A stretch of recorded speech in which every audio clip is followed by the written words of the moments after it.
अस्सलाम वालेकुम जी। लंदन से कैसे हैं आप? खैरियत से हैं? ठीक हैं? सवात की जो ताज़ा सूरत हाल है बहुत ही तशवीशनाक है। वही तालिबान जो हैं आ रहे हैं और वही भत्ताखोरी और वही अजीबो-गरीब किस्म के ऐलानात। तो इस पर वीलॉग करने से पहले मैंने ये सोचा कि जनाब अकील यूसुफ़ज़ई साहब से मैं राब्ता करूँ और वो बेसिकली माहिर हैं तालिबान, दाइश, अफ़गानिस्तान, पख्तूनख्वा, बलूचिस्तान, ये जो सारी बेल्ट है कबाली, यहाँ की सियासत और समाज दोनों के माहिर हैं, सीनियर सहाफ़ी हैं, अ मैन ऑफ इंटेग्रिटी। तो इनसे राब्ता किया, इनसे दरख्वास्त की, जो उन्होंने कबूल की। तो वो गुफ्तगू है जो अकील यूसुफ़ज़ई साहब से अब करते हैं और इनसे जानने की कोशिश करते हैं कि ऑन द ग्राउंड क्या हो रहा है, लोग क्या सोच रहे हैं। अस्सलाम वालेकुम अकील यूसुफ़ज़ई साहब।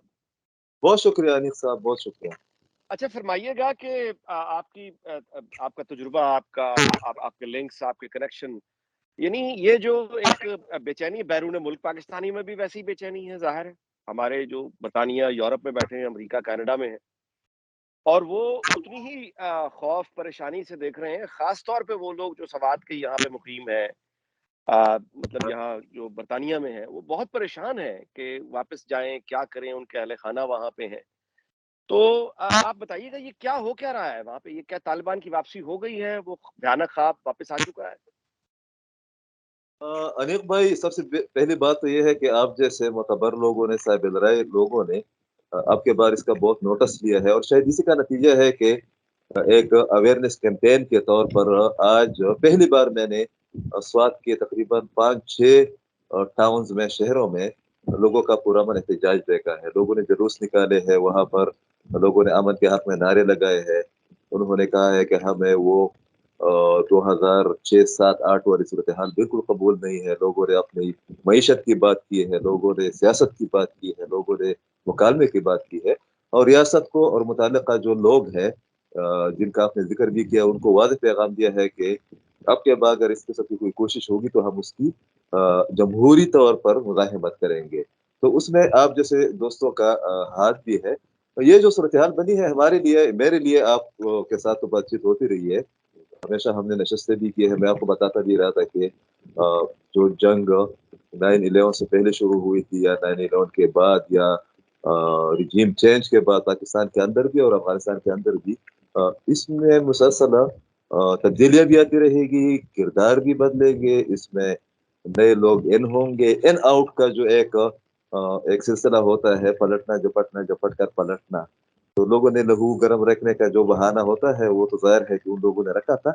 आपके बाद थोड़ी-सी अनिल भाई मिसमैनेजमेंट हो गई है।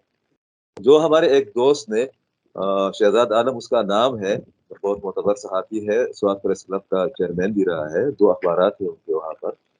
उन्होंने उनको जब खबर आई है कि चुपरियाल एक इलाका है और अनिल भाई ये चुपरियाल वॉकिंग डिस्टेंस पर है, हमारे चीफ एग्ज़ीक्यूटिव महमूद खान साहब के घर से कुछ ही फासले पर है और इस चुपरियाल का और फिर फ्यूचार कैंप इस पर हम माज़ी में बहस करते रहे हैं, मेरे बुक्स में उसका ज़िक्र भी है। इनका बहुत कम फासला है। तो उनका एक काम, उनको जब वो इत्तला आई कि इस तरह की कोई एम्बुश हुई है, चंद लोगों को यरगमाल बनाया गया है, तो उन्होंने जो डीएसपी था पीर सैयद, जिनको मैं जानता भी हूँ, पीर बाबा से उनका ताल्लुक है, मेरे और आपके एक मुश्तरका दोस्त का कज़न भी है वो। तो उनको फ़ोन किया उनकी कॉल पर, तो आगे से कमांडर साहब ने उठाया है। कमांडर साहब ने उनके साथ डिस्कशन की है, इसने अपना तारुफ करा है कि मैं फलाँ हूँ। उसने कहा यार जिस बंदे के लिए आपने फ़ोन किया है वो तो इधर हमने उसको ज़ख्मी किया है और चंद और लोग भी हैं और ये हमारे पीछे यहाँ पर आए हुए थे। तो उन्होंने आप कौन हो? तो उन्होंने कहा कि मैं फलाँ हूँ। नाम नहीं बताया है मगर मतलब मैं तालिब हूँ और इस इलाके से मेरा ताल्लुक है और मैं आया हूँ। तो उन्होंने कहा ये डीएसपी साहब को आपने क्यों पकड़ा है? उन्होंने कहा कि हमारे पीछे ऊपर तक आए हैं। तो उन्होंने कहा कि वो अपनी सर्च ऑपरेशन कर रहा होगा, कुछ ढूँढ रहा होगा।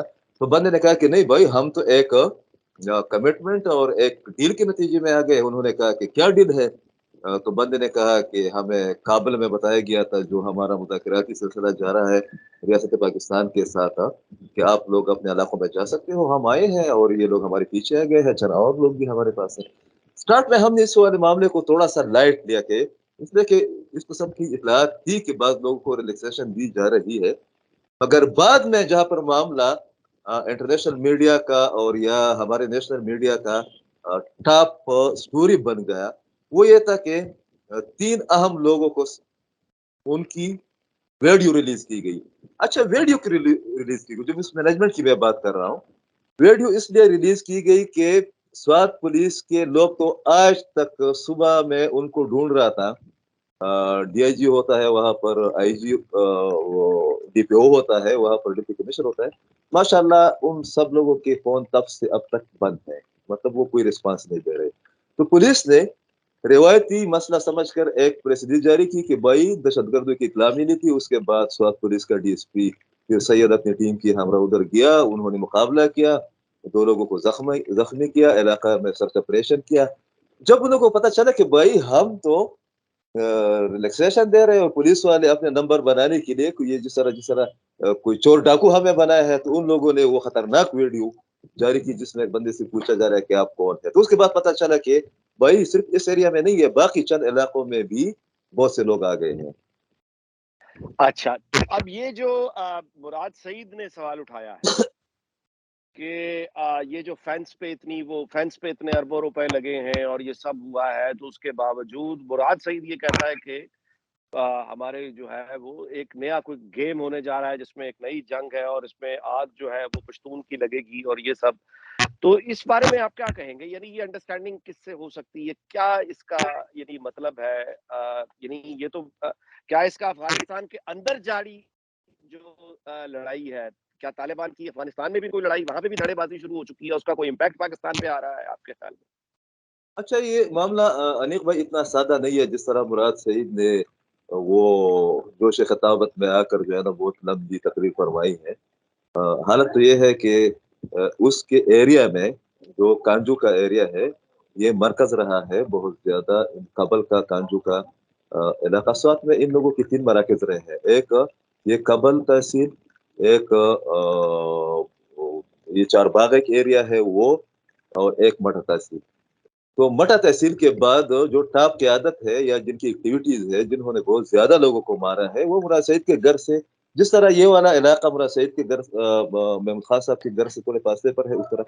तो इस किस्म की एक्टिविटीज़ तो जब मुराद सईद साहब फेडरल मिनिस्टर थे, उस वक़्त भी उस एरिया में हो रही थी, और मुराद सईद साहब के हुजरे में भी इस तरह के लोग आया करते थे और एक-दूसरे के साथ ये गम-ए-शादी भी करते थे। सच्ची बात तो ये है, उन्होंने थोड़े से मुबालगे से काम लिया है। जो इश्यू है वो ये है कि ये लोग आए किधर से हैं? तो ज़ाहिर है कि 3-4 दिन से हम इसी पर लगे हुए हैं। वहाँ पर अनीस साहब जब उमर खालिद खुरासानी को मारा गया अफ़गानिस्तान में पक्तिका में, ये बहुत बड़ी खबर थी। मेरे ख़्याल में पाकिस्तान और अफ़गानिस्तान और रीजनल पीस के हवाले से ये ऐमन ज़वारी की मौत से ज़्यादा बड़ी खबर थी। उसकी बुनियादी वजह ये है कि ये जो मलकन डिवीज़न है या बाजौड़ है या ममन है, इन इलाकों में उमर खालिद खुरासानी का बहुत ज़्यादा इन्फ्लुएंस रहा है, इंतहाई हद तक। दूसरी बात ये है कि उमर खालिद खुरासानी के साथ मुफ्ती हसन एक बंदे को भी टारगेट किया गया है, जो कि स्वात का रहने वाला है, और वो जैश ए मोहम्मद से और चंद और तंजीमों से उनका ताल्लुक था और बहुत हार्ड कोर कमांडर रहा है। और जो तीसरी बात है, वो ये है कि इनके बारे में बताया जा रहा था कि ये उमर खालिद खुरासानी ने जो आखिरी बार मुज़ाकराती अमल में एक सेशन हुआ है काबुल के अंदर, तो ये जो ग्रुप था जो कि गाड़ी में जिनको निशाना बनाया गया, 4-5 लोग जो थे जिसको लीड कर रहे थे उमर खालिद खुरासानी, तो इन्होंने एक थ्रेट दिया था अफ़गान हुकूमत को भी और पाकिस्तान को भी और टीटीपी को भी, तीनों को। थ्रेट ये था कि अगर हमारी शराइत जिन पर मुज़ाकराती अमल तातुल का डिले का शिकार है, उनमें 2 जो पॉइंट्स है, अगर उनको एड्रेस नहीं किया गया, उनको तस्लीम नहीं किया गया, तो मुझ पर और मेरे कमांडरों पर, मेरे दोस्तों पर प्रेशर है कि हम जाकर दाइश को जॉइन करें। अब ये तय करना बाकी है कि उमर खालिद खुरासानी को किसने टारगेट किया, या कल जो रहीम हक्कानी को टारगेट किया गया है। तो इसके डांडे जो है ना वो मिलते हैं उधर से। तो जो मेरी अंडरस्टैंडिंग है वो ये है कि न सिर्फ ये कि अफ़गान हुकूमत के अंदर 3 मुख्तलिफ किस्म की नज़रियात पर मबनी या मुनहसर या मुश्तमिल ग्रुप्स या नज़रियात या बयानिया वो सामने है, मतलब इख्तिलाफ़ात है उनके दरमियान, बल्कि टीटीपी के अंदर भी इख्तिलाफ़ात है, और इन तमाम चीज़ों से दाइश फ़ायदा उठा रही है। तो ये लोग स्वात में जो आए हैं, अगरचे उसके बारे में कहा जा रहा है कि उनको कंट्रोल किया जाएगा, जो मिलिट्री एस्टेब्लिशमेंट थे اس کا ایکشن لیا ہے اور ایک دو دن میں شاید ایکشن ہو بھی جائے. صوبائی حکومت اور عمران خان صاحب کے بیان ہے کہ آپ کو پتا ہے آئی جی کچھ کہہ رہا ہے, مراد صاحب اور کچھ کہہ رہا ہے, عمران خان صاحب اور کچھ کہہ رہا ہے, محمد علی برسر سیف صاحب جو ہے نا, میں ان کو کل مشورہ دے رہا تھا ایک نیشنل ٹی وی پر. میں نے کہا خدا کے بندو, اگر طالبان کے ساتھ نہیں بیٹھ سکتے ہو, جنرل فیض صاحب کے ساتھ نہیں بیٹھ سکتے ہو بوجوہ, یا کسی اور کے ساتھ نہیں بیٹھ سکتے ہو, تو کم از کم آپ 4 لوگ تو بیٹھ کر کوئی ایک بیانیہ تشکیل دے رہے. تو ان کی کوئی حکمت عملی نہیں ہے مگر ملٹری اسٹیبلشمنٹ کی ہے. تو اب جو صورتحال بنی ہے کہ عمر خالد خراسانی کی موت کے بعد بھی چند لوگ آئے, اور چند لوگ جو یہاں پر پہلے موجود تھے ان لوگوں کو ان لوگوں نے ری گروپ کرنا شروع کیا, اور ان لوگوں نے وہاں پر گشت کرنے شروع کی, لوگوں کو کالز کرنے شروع کی, بتے کی جو ہے نا اطلاعات آنے شروع ہو گئی. تو صورتحال کافی پیچیدہ ہے مگر انڈر کنٹرول نہیں ہے. اچھا اب یہ فرمائیے گا کہ دو اطراف کی میں آپ کو جو چیزیں راؤنڈ سوشل میڈیا پہ لے رہی ہیں, مطلب اس پہ آپ کی رائے جاننا چاہوں گا. نمبر 1, پی ٹی آئی کی جانب سے جو بیانیہ بنایا جا رہا ہے وہ یہ ہے کہ گویا کراچی میں جس طرح ایک ایم کیو ایم بنائی گئی تھی پیپلز پارٹی کو ختم کرنے کے لیے, اس طرح یہاں پہ یہ ان کو لایا گیا ہے پی ٹی آئی کی حکومت کو ختم کرنے کے لیے, وہ لا اینڈ آرڈر کا. اچھا, دوسری طرف کا وہ ہے معاملہ, وہ یہ چیزیں راؤنڈ لے رہی ہیں کہ نہیں, یہ عمران خان کی اور طالبان کی بڑی کو ڈیپ انڈرسٹینڈنگ تھی, بڑی پرانی ہے, اور وہ پتہ نہیں اسٹیٹ آف پاکستان پہ اٹیک کرنے کے لیے اس نے مطلب اس طرح کے معاملات پر بھی سیاست ہو رہی ہے. ایک پارٹی کلیم کر رہی ہے, دوسری پارٹی یہ کلیم کر رہی ہے, اور جو چیز داؤ پہ لگی ہوئی ہے وہ سیدھی سیدھی ملک کی سالمیت ہے. تو ہاؤ ڈو یو, آپ کا کیا اس پہ کہنا ہوگا؟ ان دونوں میں سے کوئی سچ بول رہا ہے یا دونوں ہی غلط ہیں؟ نہیں, دیکھیں دیکھ بھائی, جو آپ کو بھی پتا ہے, آپ کے سننے والوں کو بھی پتا ہے کہ عمران خان صاحب تو ہمیشہ طالبان اور طالبان حکومت کی اور پی ٹی پی کی اور جتنے بھی جہادسٹ ہیں, نہ صرف یہ کہ ان کا حامی رہا ہے بلکہ ان کا وکیل بھی رہا ہے. اور شاید یہی وجہ ہے کہ عوامی نصر پارٹی اور چند اور لوگ, انہوں نے ایک نام بھی ان کو دیا تھا طالبان خان. اور نہ صرف یہ کہ وہ ان کا حامی رہا ہے بلکہ آپ کو مجھ سے پشاور زیادہ میں دفتر کھولنے کی دعوت دے چکا ہے. بالکل آن دی ریکارڈ. بلکہ انٹرنیشنلی اگر آپ ایک وکیل کو قرار دے سکتے ہیں طالبان اور ان کی آئیڈیالوجی کے بارے میں, یا افغانستان کے بارے میں, یا افغانستان کے طالبان کے بارے میں, تو عمران خان صاحب بھی ہے. اور اسی طرح نہ صرف یہ کہ وہ حامی رہے ہیں بلکہ آپ کو مجھ سے زیادہ پتا ہے کہ جن لوگوں نے ابتدا میں ان پر انویسٹمنٹ کی تھی, حمید گل صاحب اور باقی جو جتنے بھی لوگ تھے اس دور کے, تو وہ لوگ بھی تو طالبان اور پرو جہادسٹ تھے. تو ان کا تو بیک گراؤنڈ وہی پر اسی طرح کا رہا ہے.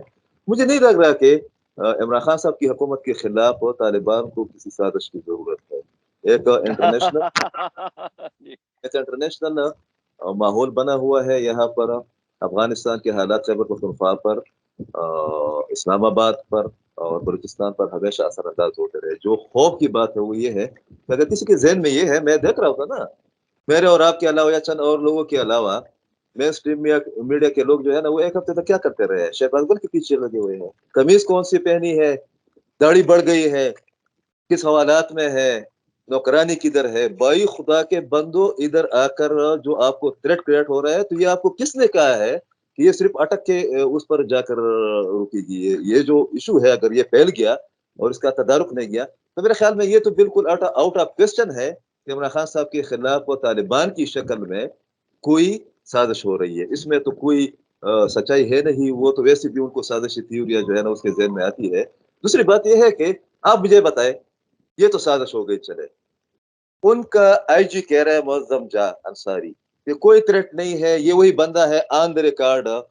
اس نے ہمارے ٹی وی کو کہا تھا کہ بھائی آپ لوگ یہ بتا رہے کہ داعش خیبر پختونخوا میں یا پشاور میں آ رہا ہے, اور یہ آپ لوگوں کو ڈرا رہے. کچھ بھی نہیں ہے, ہماری پولیس فورس ہے, ہم بڑے اسٹرینتھن ہے, ہم بہت اکوپڈ ہے, سب کچھ ہمارے پاس ہے. چند دنوں بعد جب اس نے یہ ڈونگی باری ہے, تو اس کے بعد جو ہے نا جا کر پشاور پر داعش نے حملہ کر دیا. وہ امام بارگاہ پر جو حملہ ہوا تھا, ٹارگٹ کلنگ شروع ہو گئی. اب حامد میر صاحب کے پروگرام میں وہ کہہ رہے ہیں, سیف صاحب ترجمان ہے بھائی, عام آدمی نہیں ہے, وہ کہہ رہے ہیں کہ ٹی ٹی پی والے کچھ بھی نہیں کر رہے. ٹی ٹی پی کے ساتھ ہماری انڈرسٹینڈنگ ہے, انہوں نے ہمارے ساتھ سیز فائر کیا ہے, میں 2 بار کابل گیا ہوں, کچھ بھی نہیں ہو رہا ہے, یہ چند اور سازشی ہے. اور پلا پلا پلا ادھر بھی آ کر سازش آ گئی. محمود خان صاحب تو ابھی تک غائب ہے, میرے خیال میں ابھی تک یا تو وہ کسی مراقبے میں گئے ہیں یا किसी तावीज़ गंडे का इंतज़ार कर रहे हैं इसलिए कि उसके गाँव के करीब लोग आ गए हैं। इमरान खान साहब कह रहे हैं कि मेरी हुकूमत के खिलाफ साज़िश हो रही है, मुराद सईद साहब ये कह रहे हैं। तो पहले ये तो एक पेज पर आ जाए ना कि भई ये आलमी कोई साज़िश है और इससे 1 हफ्ते पहले जो यहाँ पर पेशावर में बहुत बड़ी रौनक लग रही है, अनीक भाई अमेरिका के सफ़ीर आए थे। जी, रेड कार्पेट जी। का इस्तेमाल और बाकी तमाम चीज़ें वगैरह-वगैरह। तो अगर साज़िश हुई है तो वो तो इधर से उधर जाकर जो 2-3 दिन उन्होंने गुज़ारे थे, तो शायद फिर उन्होंने की होगी, मगर अफ़गान तालिबान का और अमेरिका का भी तुक नहीं बनता। तो मेरे ख़्याल में ये सिर्फ़ हवाई बातें हैं, इसमें कोई हकीकत नहीं है। वैसे भी अपनी नाकामी एडमिनिस्ट्रेटिव फेल्योर को छुपाने के लिए इस किस्म के बहाने ढूँढे जा रहे हैं। आखिरी सवाल यूसुफ सईद साहब ये बताइएगा कि आपको हालात फाइनली किस तरफ जाते हुए नज़र आ रहे हैं? वहाँ पख्तूनख्वा में आप कोई नई जंग अनफ़ोल्ड होते हुए देख रहे हैं? वहाँ पे लोगों ने तो खड़े होके यानी बता दिया है कि उन्हें ये कबूल नहीं है। तो इसको टैकल करने की कुछ संजीदगी आपको नज़र आ रही है? कोई प्लान नज़र आ रहा है? क्या होगा? देखिए अनीक भाई, बदकिस्मती से इस वक़्त भी हम जैसे लोगों की नज़रें, बदकिस्मती से मैं फिर कह रहा हूँ, कोर हेडक्वार्टर पर लगी हुई है। ये कोर हेडक्वार्टर का रिस्पॉन्स इस पर क्या आता है, जो हमारी मालूमात है वो ये है कि चंद अफ़वाहें भी है और वो ज़ाहिर है कि बहुत से लोग जनरल फैज़ साहब के साथ उनकी अपनी सियासी मामलात भी है, लांझे भी है। वो स्कोरिंग अपनी जगह पर, मगर उन्होंने इस सूरत-ए-हाल पर न सिर्फ़ एक ये जो अनऑफ़िशियल इन्फॉर्मेशंस है, तशवीश का इज़हार किया है, बल्कि कल एक मीटिंग में कहा भी है कि नो, इसकी कोई गुंजाइश नहीं है, हम स्वात समेत कहीं पर भी इस किस्म के लोगों को रिलैक्सेशन नहीं देंगे, कोई स्पेस नहीं देंगे। जब तक एग्रीमेंट नहीं हो जाता, ये तमाम चीज़ें बिल्कुल एक्सेप्टेबल नहीं है। और साथ में काबुल को भी जो मुज़ाकराती टीम के लोग थे, उनको भी मैसेज जो इनडायरेक्टली दिया गया है कि अपने लोगों को कंट्रोल करें वरना हम उसका एक्शन लेंगे। दूसरी जो उम्मीद है, वो उन पब्लिक से है, उन अवाम से है जो कि इस वक़्त वज़ीरिस्तान में भी बैठे हुए हैं, अमन की बात कर रहे हैं, कोई नारा नहीं लग रहा, कोई गालियाँ नहीं दी जा रही, कोई थ्रेट नहीं है, कोई गलत बयानी नहीं है, कोई गाली नहीं है और आज स्वात में भी ये लोग निकल आए हैं। तीसरी जो उम्मीद है, वो ये है कि इस वाले मामले पर पहली बार अनीक भाई, मैं आपको मिसाल देता हूँ, पहली बार पीपल्स पार्टी का स्टांस आपको मालूम है। पीपल पार्टी बहुत सफ़र भी हुई है, जी, खैबर बिल्कुल। पख्तूनख्वा में भी, पूरे पाकिस्तान जी, में भी। अवामी नेशनल पार्टी बहुत ज़्यादा सफ़र हुई है। जी। जो मंजूर पश्तीन और दाऊद की पार्टी है या उनका जो ग्रुप है पीटीएम, उनका स्टांस बहुत क्लियर है। मगर पहली बार हमने देखा है कि जमात इस्लामी का स्टांस भी बहुत क्लियर है। आप नोट कर रहे होंगे या आपने हामिद मीर साहब के साथ और चंदों के साथ सेनेटर मुश्ताक को देखा होगा कि उनका स्टांस कितना क्लियर है। तो मुझे नहीं लग रहा कि जंग उस शिद्दत या उस लेवल की होगी जो कि माज़ी में 2006-7 में, मगर एक बात बहुत थ्रेटनिंग है, वो ये है कि अभी ये डिसाइड करना पड़ेगा पाकिस्तानी एस्टेब्लिशमेंट और हुकूमत को कि हमने तालिबान के साथ मुज़ाकरात करने हैं या नहीं करने हैं। इसलिए कि जितना डिले होगा, जितनी कन्फ्यूजन बढ़ेगी, चंद और वाक़यात इस तरह के अगर हो गए वो खुरासानी की तरह वहाँ पर या पेशावर के अंदर या क्वेटा में या इस्लामाबाद में, तो फिर हालात काबू से बाहर हो जाएँगे। इसलिए कि टीटीपी अभी तक न सिर्फ़ ये कि मौजूद है, बल्कि टीटीपी को जब भी पता चलेगा कि अफ़गानिस्तान में हमारे लिए स्पेस नहीं रहा है, तो पाकिस्तान के इन पश्तून इलाकों का रुख करेंगे। तो 50-50 है। थ्रेट लेवल बहुत हाई भी है, मगर ये मुनहसर है कि उससे निपटने के लिए हमारी हिकमत अमली क्या हो सकती है। बहुत-बहुत शुक्रिया आपका अकील साहब, आपकी बड़ी मेहरबानी आपकी रहनुमाई की। इंशाअल्लाह राब्ता रहेगा। बहुत शुक्रिया। अस्सलाम वालेकुम।